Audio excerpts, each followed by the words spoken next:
Well, good evening, everyone.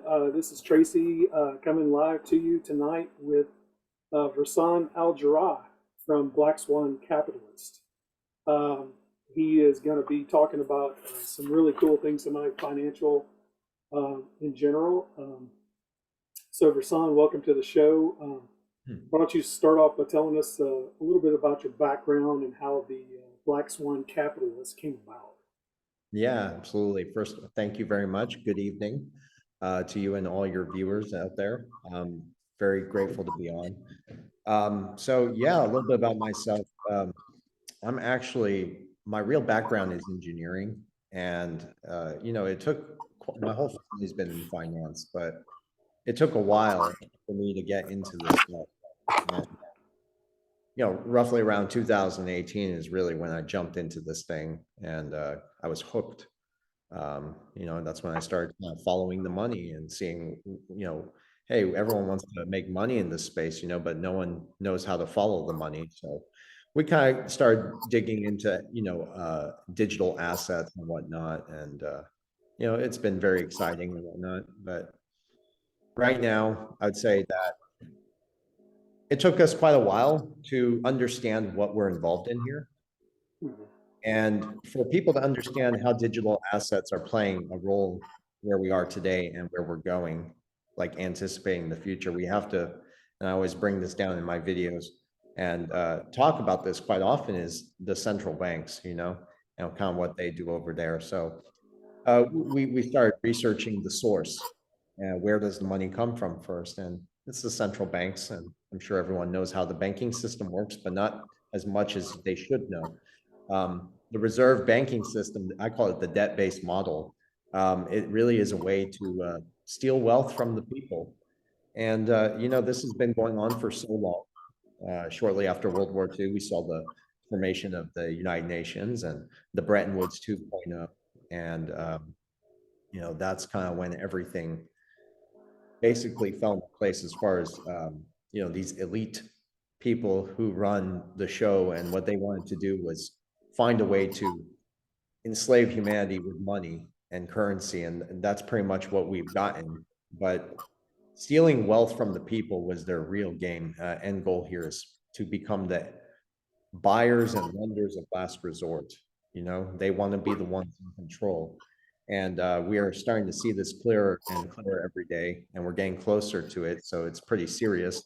There's a lot of things that are happening right now, and a lot of people in the world are not paying attention. And, I'm really grateful that we caught on around 2018, because, we kind of hedged ourselves for what's about to come and hasn't hit yet. But yeah, I've been giving this same speech over and over. So yes, I've heard it a couple of times, but it never gets old, man. It's good stuff. I yeah, thought we could actually go back to 1913. I know you said it, and I've heard it as well, that all this began way before 1913. I mean, this goes thousands of years back. But I guess for us here in the USA, 1913 was a big marker for the Federal Reserve. And I don't know if anybody's ever read it or saw the book, but The Creature from Jekyll Island, J. Edward Griffin. He actually spells it out pretty good in his book. But he basically, what he's saying is that the more that the Federal Reserve print, the more our money becomes worth less. So it's just unbelievable. I don't know if you want to expound on how that all, I don't know if you've heard the story, but it was basically, what I heard was a train ride from New York down to Jekyll Island. A bunch of rich guys, the Rockefellers, J.P. Morgan, Chase, all these guys rode down to Jekyll Island, and they pretty much hashed out the Federal Reserve Act at that meeting, and coerced our country into becoming pretty much a player in the game, so to speak. They became basically a person on the board, or a company on the board, and that's kind of when it all went downhill. Yeah. So, a lot of people don't know this, but yeah, the Astor family, Rockefeller, and the Rothschilds, those three families, really, they are the ones who kind of established, they had this idea and ideology that they wanted a nation and a world of workers, not thinkers. And that was a direct quote from Mr. Rockefeller himself. And those three families were in the direct involvement of the Bretton Woods Agreement, as well as the establishment of the Federal Reserve and a lot of the financial institutions we see that flourish today, you know. Right. So yeah, in order to understand where we are, we have to look at the past as well. And in the past, we've seen monopolies, and they survived, and they're still here today. These very same people, you know, initially, you know, when they wanted to, they had the gold backing the currency a long time ago, and they had to gradually do this. They weren't going to just do it overnight, right? Kind of like what we're seeing now. The financial institutions are failing, but we're not seeing the utility of digital assets happen overnight. We're seeing all this, it's just dragging on, and people are Right. losing money in the process. Same thing happened. We're going down the same road again. History repeats itself. You know, it's just now we're doing it with technology and digital assets. But the initial goal was, again, to basically steal the wealth from the people, and with this debt-based model, and that's when we started printing money and devaluing currency after we took the gold off. We basically gave gold keeps governments in check, and I always say this, but when you start taking the gold off the currency, now you give power to the central banks, and the central banks can, what they've been doing is just continuously devaluing your purchasing power, increasing the global monetary supply. And as we increase the monetary supply, that's when your dollars become worthless, you know? And the dollar has become a unit of debt. So like we talked about with our interview with Andy Schectman, and very great way how he put it together. It's like the minute Saudi Arabia, the only thing holding the dollar right now is really OPEC, the petrodollar.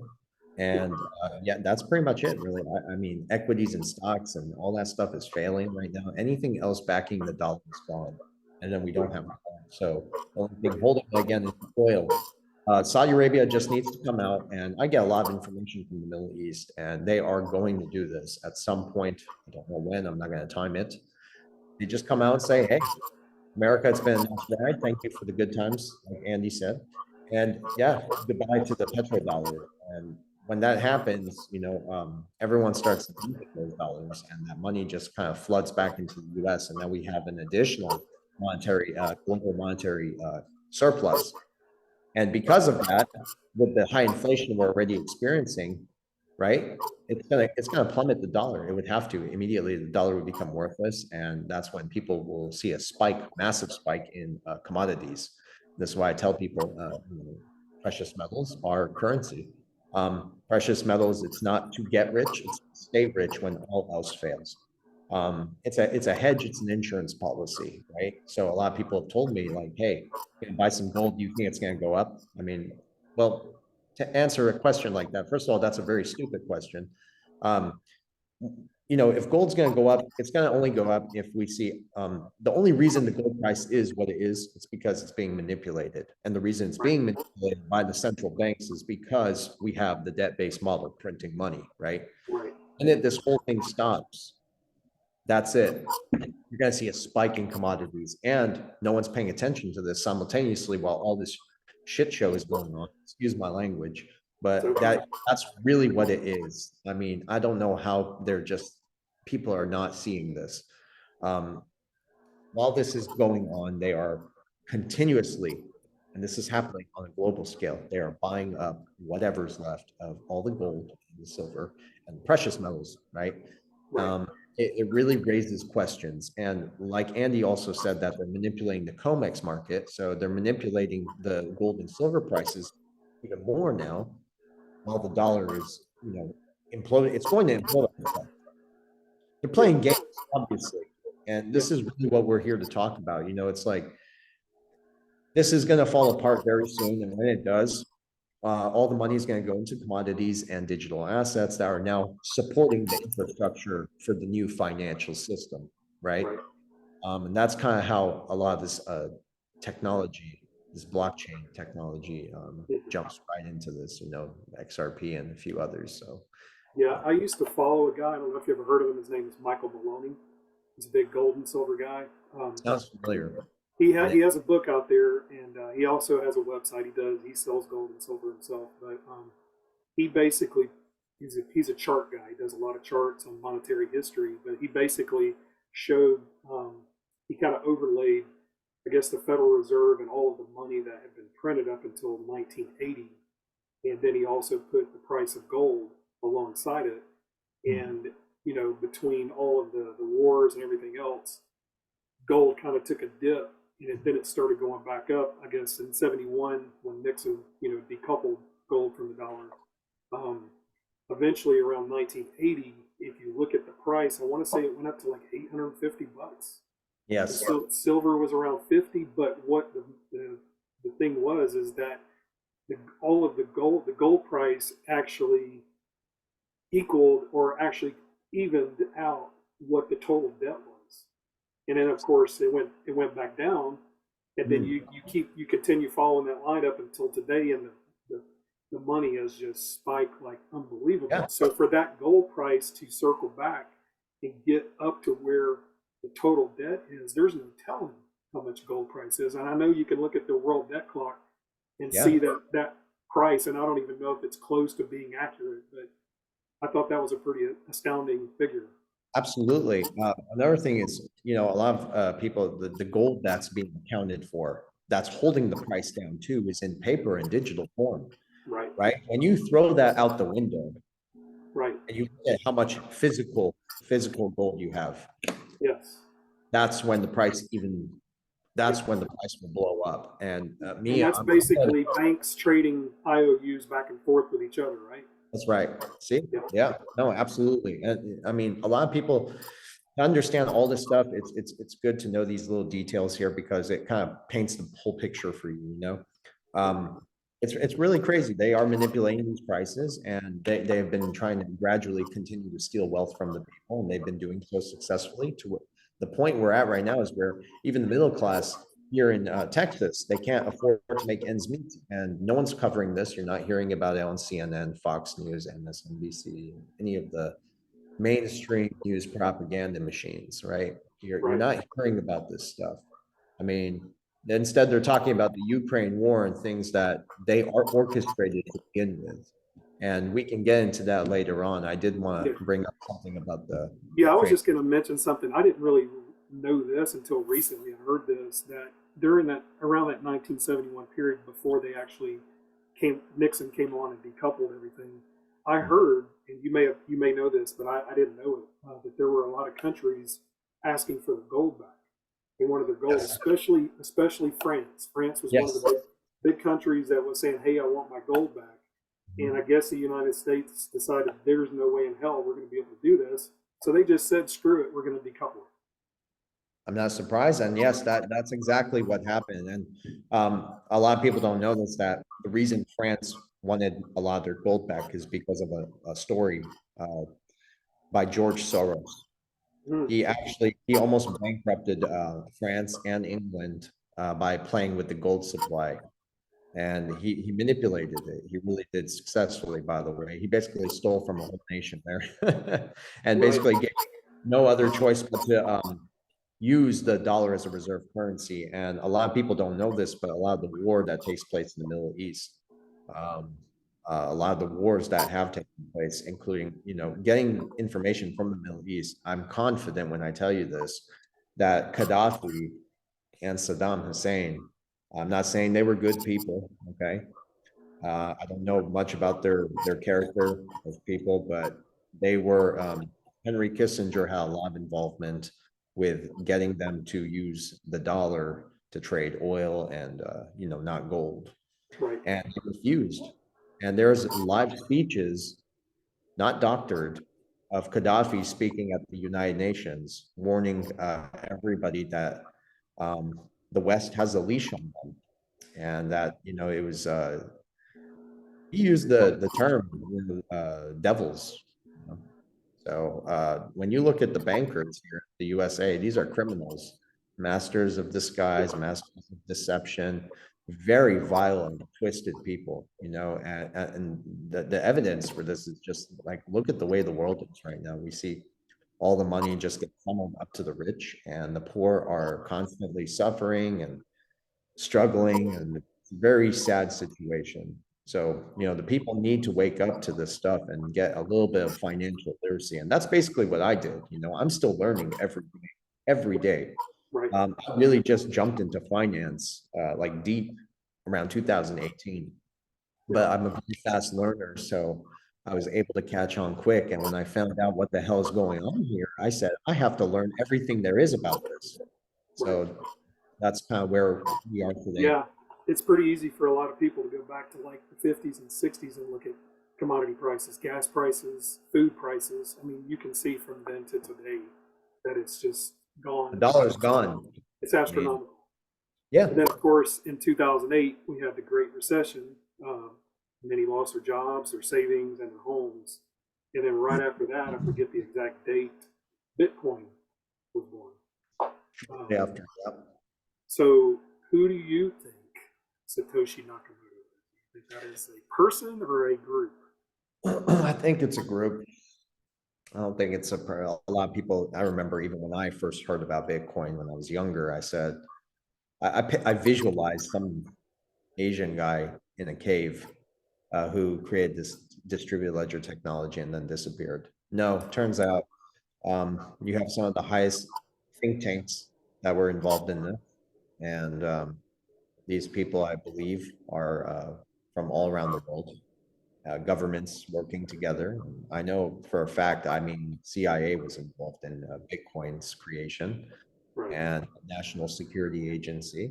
And that information, you got to dig deep to find it and probably won't find it anymore. But at one point, I did find out that the CIA and the NSA were behind the creation of Bitcoin.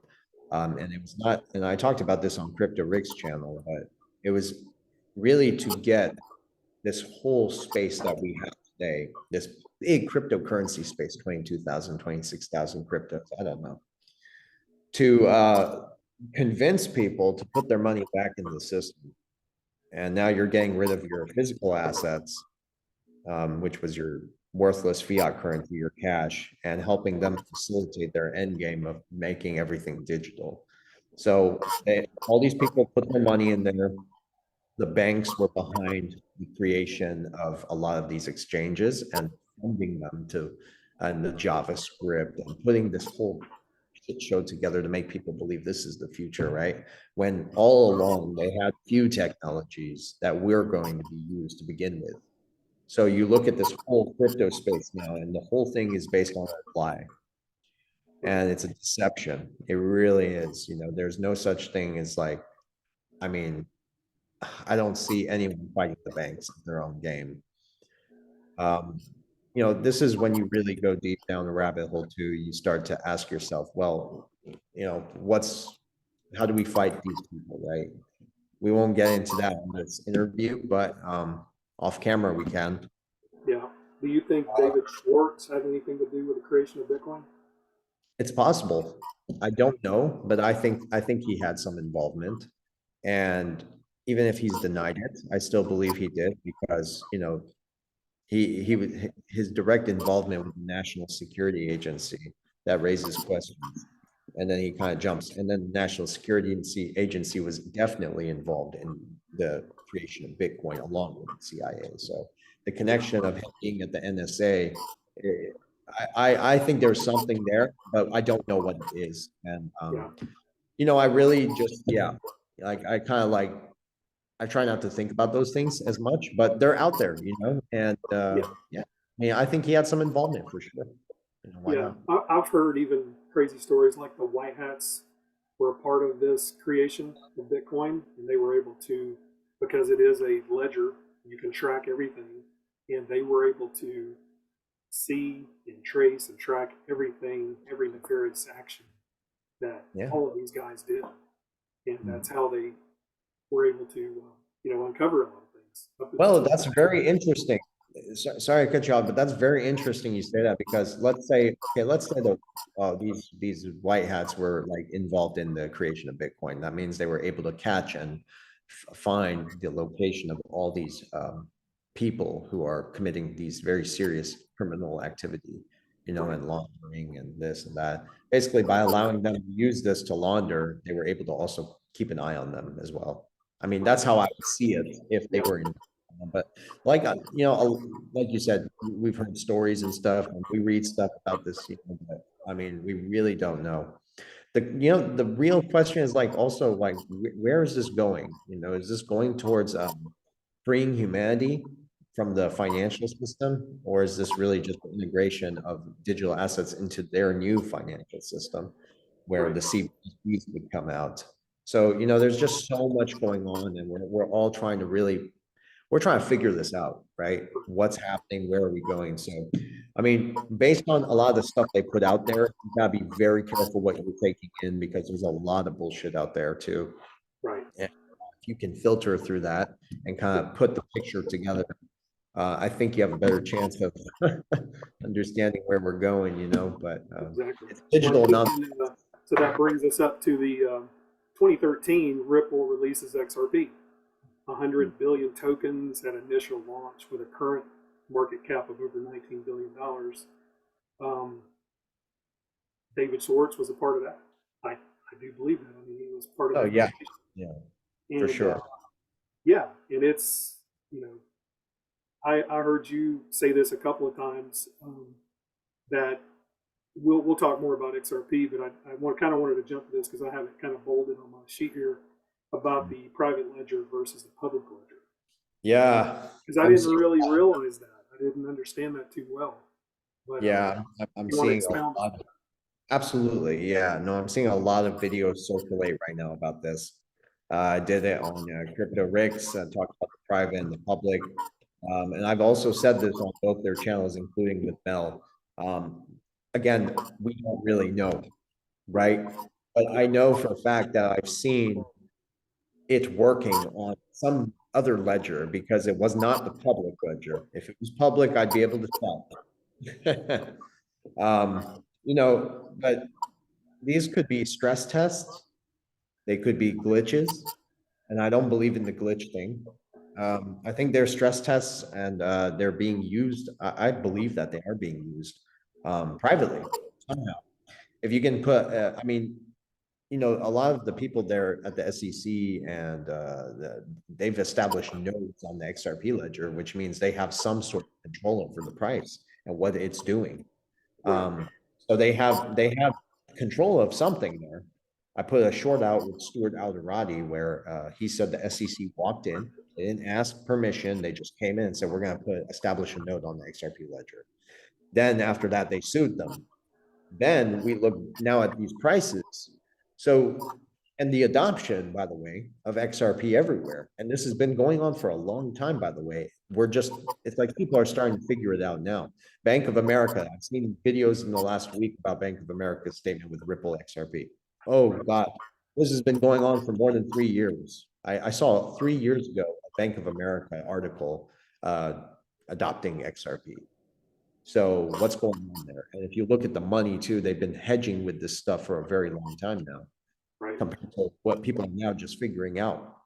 So they could be trading it and using it while it's still not regulated and it's being sued to keep all the money moving back and forth, while the public ledger and us, we are suffering the consequences here because we can't make our income from this, right? We can't sell it and pull the liquidity out from the pools, which is the end game, by the way, for us. We want to have access to those liquidity pools to pull out, our earnings, right, and whatnot. So when you start to see these, and this has been going on for so long, by the way, not when I say going on for so long, it's the price movements, the glitches, the whatever you want to call them, right?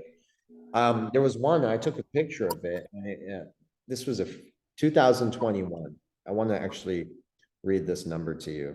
And I posted on my Instagram today, but it said $22 million, 455,000 XRP. I mean, it's right there. That's It's per right, token?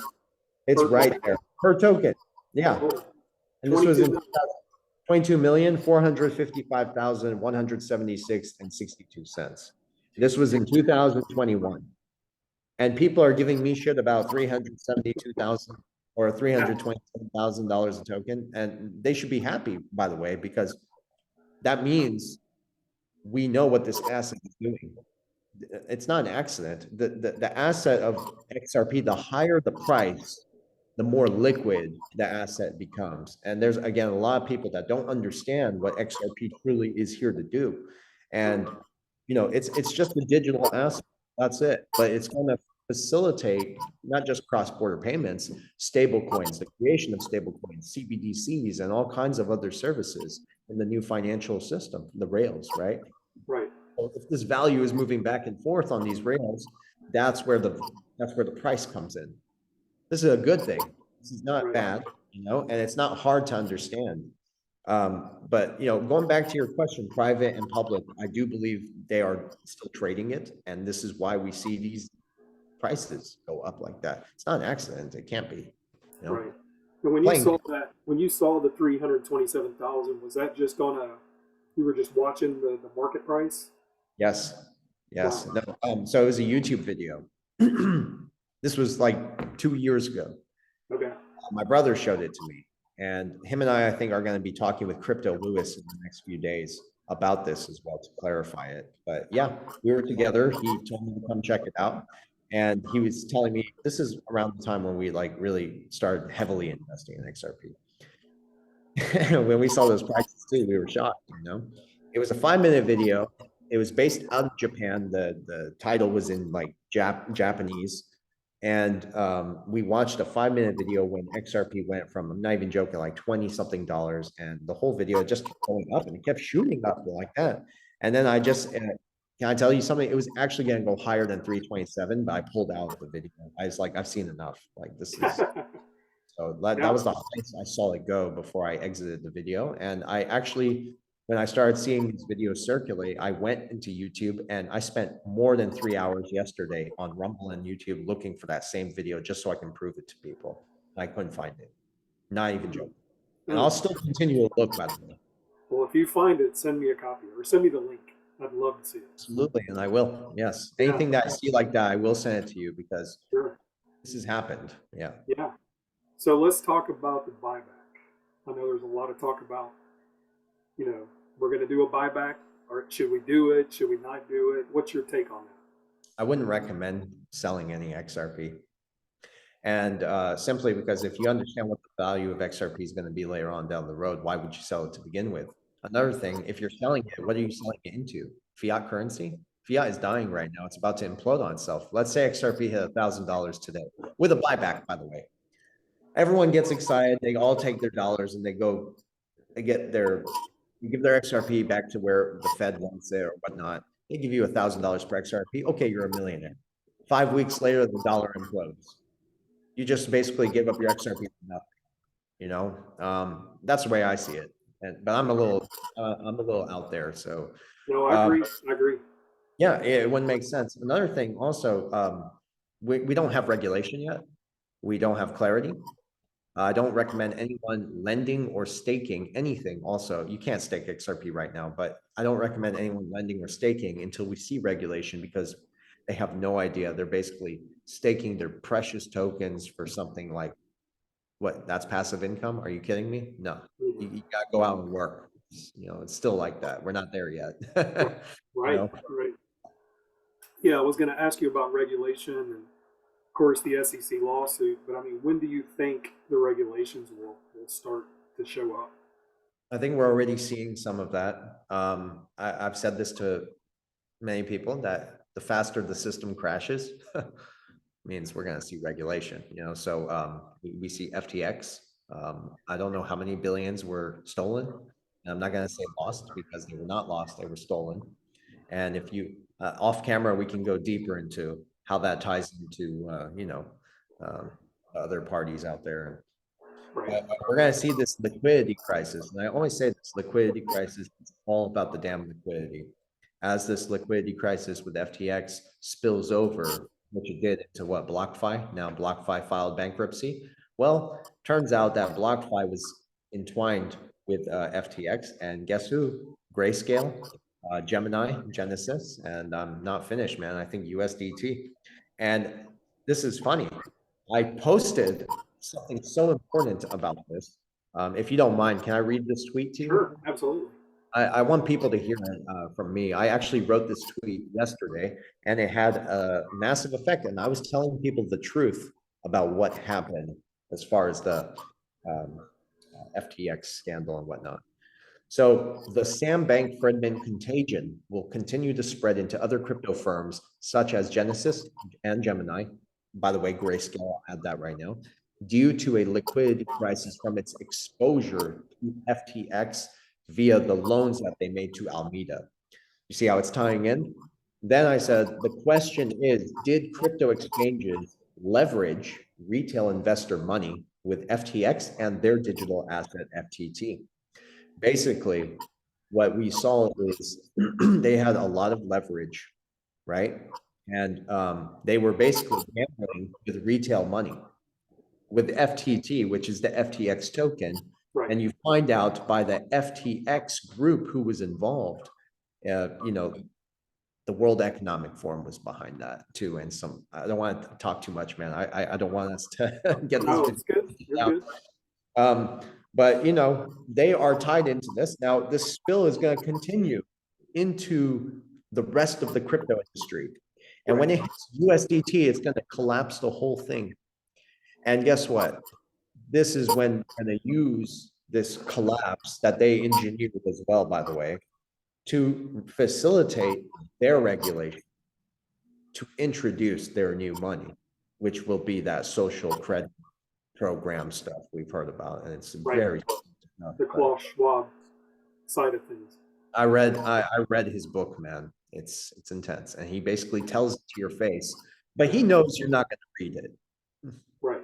He reads, right? USDT, that's Tether. Yes. That's pretty much the same as what the Fed's doing, basically, right? They don't have the money to back up anything. Because I've noticed a lot of coins are paired with that token, including FTX. And I'm a big baseball guy. I watch a lot of baseball, and I noticed all year long, if you ever watch the pitcher pitching the ball, the umpire behind the plate, umpire has FTX on every game I watched all year long. So they're just pumping up FTX. Yeah, pumping it up. It blew my mind. And then, of course, all this happened. Yeah, I'm not surprised, man. And for a long time, I warned people about FTX, and not publicly. With my friends here in Houston, I had friends who lost so much money. And one of my friends, I'm not gonna give his name, he's a famous photographer here in Houston. He does very well. And I had tacos with him the other day, a few weeks ago, actually, and said, hey, man, he's like, yeah, I keep all my money in FTX. I said, no, put it on a hardware wallet, right? And I haven't heard from him since. And I was too, hopefully he sees this, but I didn't want to text him and say, hey, how's your I didn't want to be that guy, but I warned him and so many other people here in Houston that get your money off the exchanges, man. They're insolvent. Now, this is something people don't know, and I'd love to throw this out there, is that if everyone right now went to, if you're on Gemini or Grayscale and everyone went to cash out right now, I promise you it wouldn't happen. You would find out that fast that they are insolvent. And like you said about USDT is like the Fed's printer. Like you said, it's their printing machine in the digital asset space, which is pumping the price of Bitcoin, which is pumping up the entire market with a fake liquidity, fake buy, and fake sell to create the illusion in the crypto industry and the exchanges that you have and have not heard of, that there is financial stability and that there's volume trading. There's no real volume. It's all done with nodes and computers, man.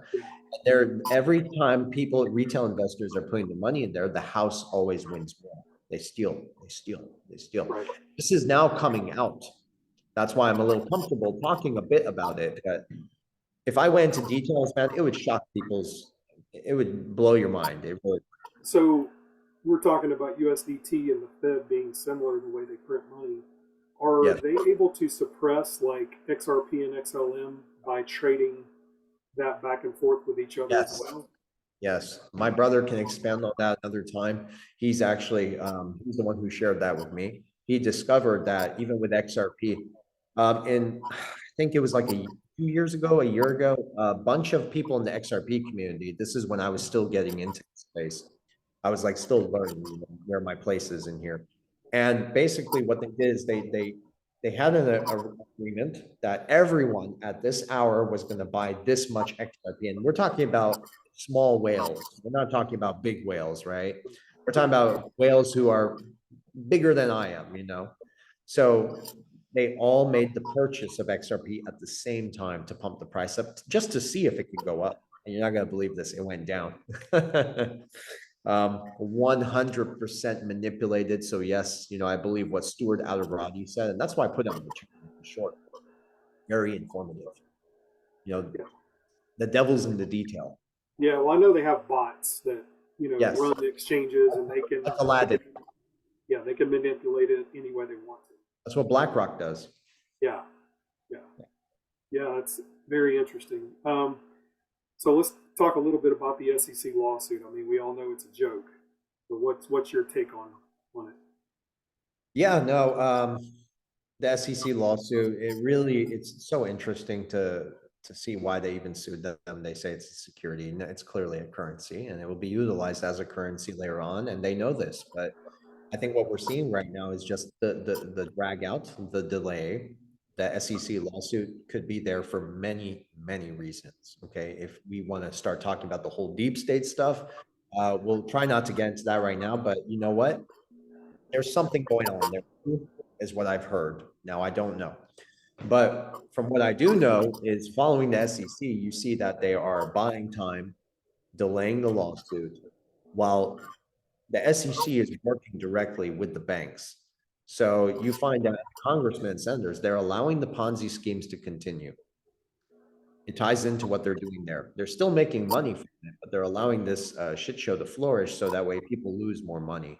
At the same time, they're still raising rates and manipulating the price of goods and services, which is massive inflation. So while all this is going on, you're losing money here. Inflation is continuing to go up here. They have the boot on the middle class also, I think, where the middle class is having to decide, do I want to put food on my table or do I want to hold my XRP? So that could be another reason to delay it, just to keep. And that's why we're seeing inflation shoot higher and higher, man. They're wiping out the middle class. That's their end game here. It's just so many things are playing into the SEC lawsuit. As to when it will end, I don't know. It could end this year, by next month. It depends, man. To understand when the SEC lawsuit is going to end, I think we have to look at the financial stability of how the dollar is in the market right now. If the market goes tanking, we start to see these massive liquidity pools are already dried up. But if we start to see these commercial banks go insolvent and this stuff comes out to the public and there's an outcry, whether we have CBDCs or not, you're going to need the utility of the on-demand liquidity that XRP Ripple provides. So as we need the utility, I think that's when we'll start to see this kind of close too. Will it drag out? I really don't know. I stopped following the SEC as much as I used to because I see where this is going. I follow the dollar. The more the dollar reacts and what it does there and what the central banks are doing is going to determine how this is going to play out. I believe that strongly. Right. Yeah, and we talked about the 22,000 plus tokens that are out there total. I don't know if you ever give like financial advice as far as like what tokens are the bad ones, which ones do you recommend, the good ones? How do you talk to people about that? When I'm teaching, I teach this stuff on a daily basis to people from all around the world. And I'm only telling them to invest in where the utility is going. We see the financial system falling. Okay, what's going to replace it? That's the only two questions I ask. And then we're like, okay, well, these technologies seem to align with a lot of the World Economic Forum's agenda, which is the green agenda by 2030. Also, we see this all around the world, by the way. So it's not just the World Economic Forum. Everyone's pushing for this too. From the Middle East as well. So I'm following what are the rich doing too? The rich are putting their money in XRP, so am I. I'm going to think like the rich do. And that's the end game here. And I tell this to all my clients. And I am so confident and convinced that in my investments, that they are going to take off when all else fails. And the ones I recommend are the XRP, XLM, IOTA, and Algorand. I did find something interesting about Algorand. I'll talk to you about that off camera, and I still need to do my research before I just put that out there. But I see it narrowing down, and what we have is these ISO coins, right? Just a few of them, man. I don't trust any. XDC too, right? XDC. Oh yes, my apologies. XDC as well. I see massive utility there. HBAR as well. Now Quant, I like Quant. I own a few. I've researched it thoroughly, but the one thing that concerns me is it runs on the Ethereum blockchain, and that raises questions. How's that going to play out? I'm not saying Ethereum is going to go away, but I've had nothing but bad experiences using Ethereum as far as utility. Me too. So it doesn't work for me. Yeah, the gas fees. Never. Unbelievable. The gas fees. Yeah, no, it's theft, man. I really think that one thing I'd like to throw out there for all the Ethereum people who are listening, and if they do come across this, is that Ethereum actually, what makes a token, okay, let's say you're investing in shit coins, right? What makes one of these shit coins worth something? Number one, it's utility, but they're not going to see it. So then they look at market cap. Market cap doesn't mean anything. It really doesn't. But then you look at how many coins are in the circulating supply. And when we look at like things like XDC, what you have, like, I think 50 billion, right? Something like that. Yeah. And it's what, like doing behind the scenes. Yeah. It's amazing. This thing is going to have staggering value later on. You see what I mean? It's like I think it's the money. It's the cheapest one out of all of them. It's like 3 cents. 3 cents, man. I mean, what are you doing? Yeah, put a little bit back. $2,000. And just for people who are listening to Ethereum, I forgot to mention what I was saying. I'm sorry, lost my train of thought. This is what happens when you talk so much. The Ethereum, there's so many tokens in supply, and by the way, I don't think they know how many are out there. They can artificially mine it too. If you can mine something, it ain't worth anything. Yeah. If you can mine it, it loses its value. I mean, another one can be made. So what's saying that's worth $2,000? Why would it be worth $4,000? Only way I see it being worth that much is if some asshole out there is pumping it up. And that's what they've been doing. It's so evident. Just because Bitcoin and Ethereum were the first and second to pave the way for all this innovation in the space, what do you think Ripple did? Ripple and XRP. They looked at Bitcoin, they looked at Ethereum, they broke it down, they found out the problems, and they created a new one that's better, faster, cheaper, and more green. That's what they did. Right. Just, Napster made the way for music. It's not here anymore. No one uses it. How many people use MSN? Remember MSN?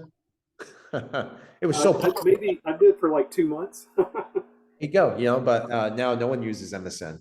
People don't even use Facebook as much as they used to, So, I mean, this is what I'm talking about. It's like, it's not hard to understand. It's not hard to do research, man. A lot of people don't read enough. I think that's a big problem here. They're not reading this information. When I say XRP is going to go to $100,000 or whatever, why do I think that? I'm not just pulling that out from nowhere. I'm looking at the evidence, I'm looking at the research, I'm reading the articles and the adoption worldwide, and then I'm coming out and saying, okay, well, this is what it's doing. I can understand how this is possible. You see what I mean? And I've spoken to experts about this stuff too, Trust me, man. Off camera. Well, I don't like to say trust, but I'm sorry about that. But like off camera, I've been told the price can be infinite. And then I didn't understand that. So I started researching it. Something we all got to think about is everything that we're looking at, digital assets, gold and silver, we're all comparing it on the dollar. Right. And when the dollar is out of the picture, the corrupt dollar, yes, who knows what things are going to be worth. Oh God. I love how you said that, man. You should tweet that, by the way. I can see the value of precious metals. Of course, we see there is a reevaluation that is going to occur. It has to. If you're looking at a new financial system, you need to reset the current things that are holding the new system in place.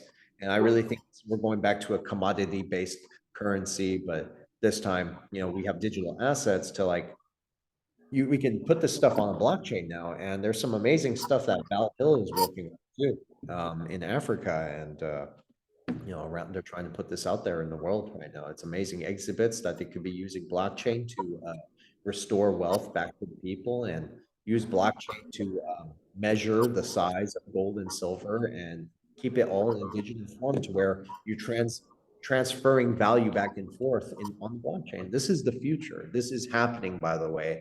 We are in the transition of it, so people need to wake up, man. Yeah, which kind of takes me to something that you said in another video I heard, and it kind of struck a chord with me. You said tokenizing the whole economy, Yes, that's where we're going. and that's everything, right? Everything. So it's not just commodities, right? It's insurance, real estate, ETFs, stocks, equity, if there are even ETFs left, or if there are stocks left. But basically, everything is going to be digitized, and including health and NFTs, entertainment. So, I mean, Right. this is when we really start to talk about Web 4, and we're not there yet. Web 4 and Web 5.0. That's the future, man. That's crazy. You don't even want to live in those times. But that's the full merge of humanity with artificial intelligence, to where you can wear virtual reality and make your money in the virtual space as your job. And then you take off your glasses, and that's basically you've been in there in 8 hours. I mean, that's Web 5.0. That's some scary stuff. Right. But yeah, that's where we are going. This is just, we're very early in this space still. We really are. I think so. Right. So we've talked about a lot of things, and you actually talked about some of the coins that you recommend buying. Where, for people that are kind of newer to the space, where, because there's a lot of places you can store these Right. tokens, where do you tell people to store their tokens, basically? So yeah, any hardware wallet will do, but I highly recommend holding a ledger. Ledger. And Okay. yeah, ledger. So does Ledger hold? Does it accommodate all of the ISO It's a cold tokens? storage wallet. Yeah, but Yeah, does it not accommodate? all of them. Okay. Not all, no. Okay. That will accommodate XRP, XLM, Algorand for sure. Okay. And then there's a Decent wallet. Decent is the biometric finger one. Yes. That one's good for XDC, HBAR, a few others. But you know what? I want to bring this up. I have multiple hardware wallets of each. And that, for me, that's an investment. If you have extra money laying around, this is how you diversify in your risk. Okay, because if you have 4 hardware wallets, you could put 20,000 XRP in here, 20,000 in here, 20,000 in there, 5,000 here. Just scatter them around. Of course, in Faraday bags too. Faraday bags are very necessary. Anyone that owns crypto, make sure you own a hardware wallet, cold storage, and a Faraday bag. What is that? What is a Faraday bag? It's a military grade bag that protects whatever electronics are within it from cyber attacks, solar flares, EMPs, electromagnetic pulses, if they want to use it as a weapon, and blame it on Russia.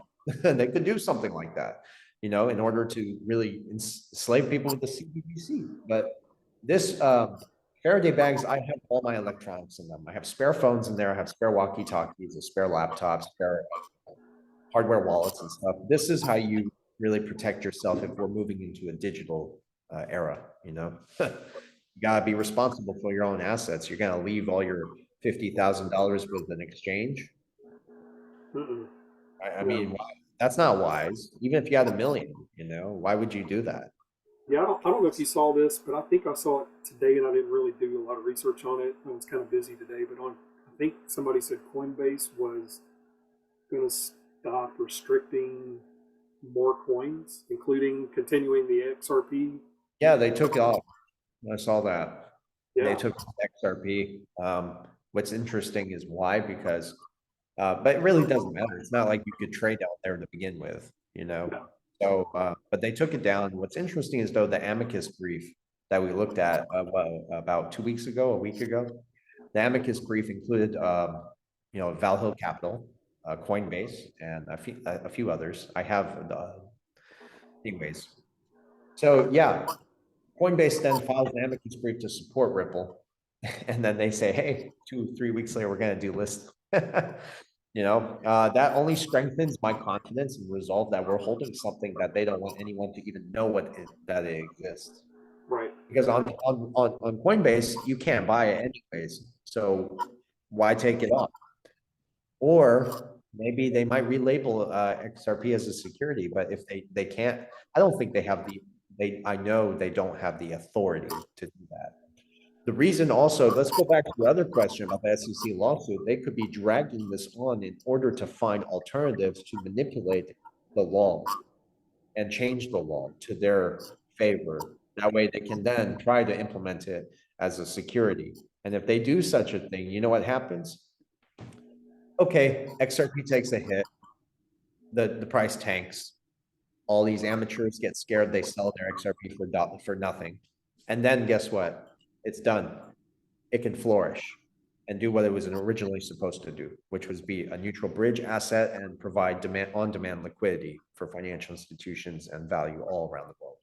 So then the price will skyrocket. Another thing I'd like to throw in too is that we need to understand that the SEC sued Ripple. They didn't sue the digital asset XRP. You can't sue it. Right. It's out there. It's going to do its thing, whether you like it or not, you know? Right. So, I mean, right now, yeah, if you want to move a few $1 million in XRP, it would happen like that very fast, you know? So, and very cheap, by the way. So it's not like the SEC lawsuit, I think, could do anything to XRP. I think it's just there to scare and create phobia, you know, and whatever it's called. I don't know, you know, or just panicking. I don't worry about that stuff. Right. Yeah. So if we see XRP go to like 0.0003, load up the truck. The truck and just pray it goes higher than what you bought it at. You know? Oh yeah. Oh yeah. I think it's going to do well for sure. No, absolutely. It has to. I mean, yeah. So I guess the last couple of things I wanted to bring up, and you can expound as deep as you want to. Nesara Gesara. You know, how do you see all this that we talked about tonight tying into that Nesara Gesara future that everybody is talking about? I mean, we're seeing it everywhere. well, you know, a lot of people are talking about Nesara Gesara. Even some of my friends are. I just, I mean, to understand it again, you know, it's like we have to kind of. What people don't understand is you have to go down the rabbit hole to understand how Nesara Gesara may play out. Certain things I don't want to talk about because not just that I don't know enough about it to answer, but there's things that are sensitive too that raise the question. If people want to understand how Nesara Gesara may play out, and by the way, it would be a wonderful thing. It would be dissolving all the debt, bringing prosperity back to the people, and just making the world a better place. That's the end game there. We have to also be careful that a lot of the time when people come in trying to be a savior of something, you know, there's deception behind it too. We have to be very careful. That's what I'm saying, you know, very careful what we're listening to, because the best way to get the other side is by playing that other good cop, bad cop. You see what I mean? So we have to think about that too. That is not, that's a risk that we could actually be running into, you know, but, based on what's what out. happened in Germany. That's what happened in Germany. I mean, yeah, you know, I don't, if you want to understand Gesara Gesara, there's one piece of technology people need to look into. It's called the Project Looking Glass. And that's not a joke. It's a real. I've done enough research. I've talked to enough people up the food chain about this. And one guy at the food chain, up the food chain, I'm not even joking. He saw my YouTube video. He's been subscribed. It took him few months to decide to contact me, and he contacted me directly from Washington, D.C. And yeah, he told me on the phone after getting to talking that he was going to help me break the matrix. And I'm thinking to myself, what if I don't want to break the matrix? But yeah, the Project Looking Glass it's a unique technology. People need to research it. I'm not going to talk about it. They need to go on Rumble and maybe on YouTube and go search for it. But that is, if there is such a thing, which I believe there is good in this world that is fighting this bad, right? Is You would have to have this technology if they're going to win. yes. That's all. Yeah. Yes. If they have this technology, there is a fighting chance. Yeah. Well, they have to have something, because if you look back at the number 17 quotes that have been put out 3 and 4 years ago that are coming to fruition as we speak, on a day-to-day basis, they had to have something. I mean, you just can't do that without having some supernatural power or something like this to assist. You would need outside intervention for sure. Exactly. I mean, there's so many things out there that, God, we're really trying to understand what's happening here. I think all of us, humanity in general. I mean, there's a cry to, for people like us, there's a cry to understand what's really going on here. And is there the green grass on the other side? You know what I mean? But then we look around the world too, and you see how much corruption there is, and death, violence, and it's not an accident. These people know what they're doing. They're not stupid either. These cabal, if you want to call them that, they're smart people. They're very smart. Very smart. Yes, and that's why they've gone this far. But I think that you have to have faith, and after a lot of this research, I'm happy to put this out there. I normally wouldn't talk about religious things, but after all this research and the people I've spoken to, it's really brought me closer to believing that I have a creator, and that I'm being tested. And that's all I'm going to say about that. I'm not going to say that I'm what religion I am, because I've been through it all. My mother was Christian. I grew up in a Muslim family. My stepfather was a Buddhist.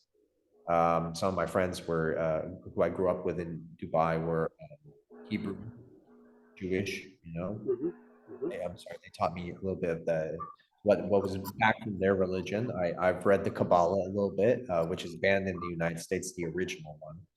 I had some very connected friends over there too when I was growing up. So I had access to a lot of the stuff that people did not have access to as a kid. And it gave me, it made me want to ask all kinds of questions. But it really, after all this time, it brought me right back to my roots. That, we're being monitored, we're being tested, whether it's by stimuli or not, because, light just reflects off your eyes and it gives you the experience that you're seeing. So it's like a movie. But it just so many things that we don't know, man, but have faith. And I really think if you have that faith, good things can come, Yeah. I agree 100%. Well, man, it's been a mind-blowing experience having you here on the show. I'm going to put all your links below this video. I know you've got a website, a Twitter page, and a YouTube channel that we'll link everything below. Any last words you want to give to the folks? Absolutely. First of all, thank you so much for this opportunity. I love talking about this kind of thing. I'll be honest with you. It's like, I'm exhausted. I've been giving the same speech for 3 days straight. Yes. we appreciate it. We appreciate it. No, yeah, absolutely. And I'd love to be on again, but I want your viewers to know that there's still time out there to prepare and to hedge yourself. How can you hedge yourself? Number one, definitely check out these digital assets we're talking about. This is where the money is going. Number two, make sure you are stocking up on commodities, precious metals, silver and gold. If you can't afford gold, get silver. It's so cheap, and it's moving fast off the markets, the retail markets. So that precious metals are always money when fiat currency fails. Number three, you stock up on food and water. If you're not doing that, you're in big trouble, because I'm telling you, we are going to see a supply chain shock as we go into 2023, and we're already seeing it now. So that's pretty much it. You know? Okay. All right. Well, we thank you so much for coming on. Everyone, please look up Black Swan Capitalist. We're going to link everything below. Versan, thank you for coming on. I really appreciate it. Great information. And Thank you. hopefully we'll do this again sometime. Oh, absolutely. Thank you so much.